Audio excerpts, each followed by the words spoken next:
ایک باعظمت رسول کو بھیجا. غور سے سنیے گا کیوں بھیجا.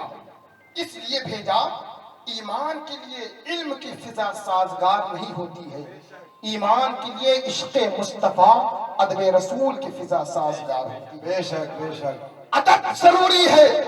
علم شیطان کے پاس بہت سارا تھا مگر اس مردود کو خبر نہ تھی کہ بارگاہ رب میں مقام رب میں اللہ کی بارگاہ میں بات کرنے کا ادب کیا ہے.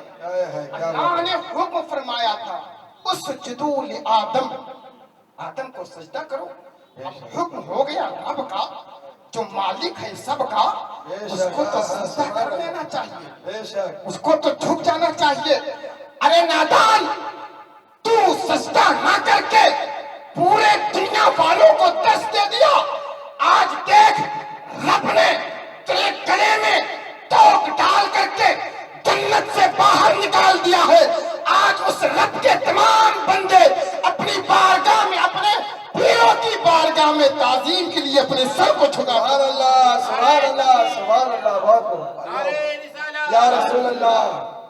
کیا حکم ہوا؟ اسجدوا لآدم, آدم کو سجدہ کر. بے شک بے شک. شیطان کا علم بول اٹھا, اس کے پاس بہت زیادہ علم تھا.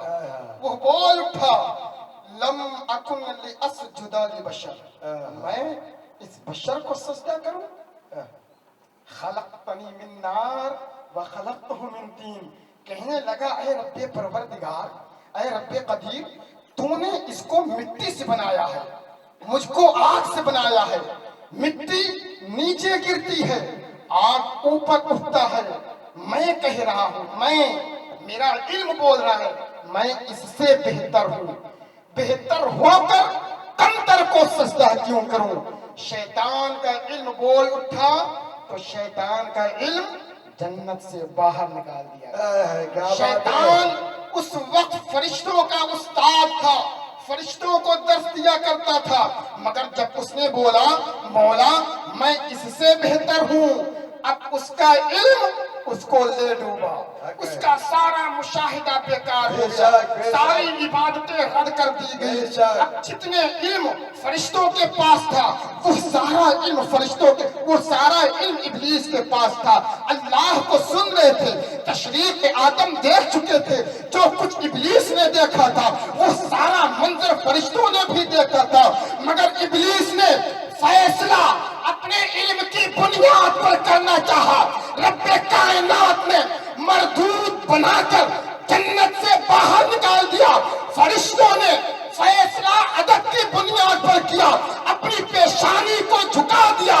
رب کائنات نے انہیں اپنا محبوب بنا. سبحان اللہ سبحان اللہ. بہت بہت سبحان اللہ. واہ واہ. نقطے کی بات کیا یہ بات ہے, ہے کیا بات ہے. اور سے سنیے گا ادیبو, آپ ادب کرنے والے لوگ ہیں, کسی علم والوں کے جھانسے میں مت آ جانا. نقطے کی بات یہ ہے, علم شک ڈالتا ہے اور محبت تمام شکوں کو نکال دیتا ہے. علم اگر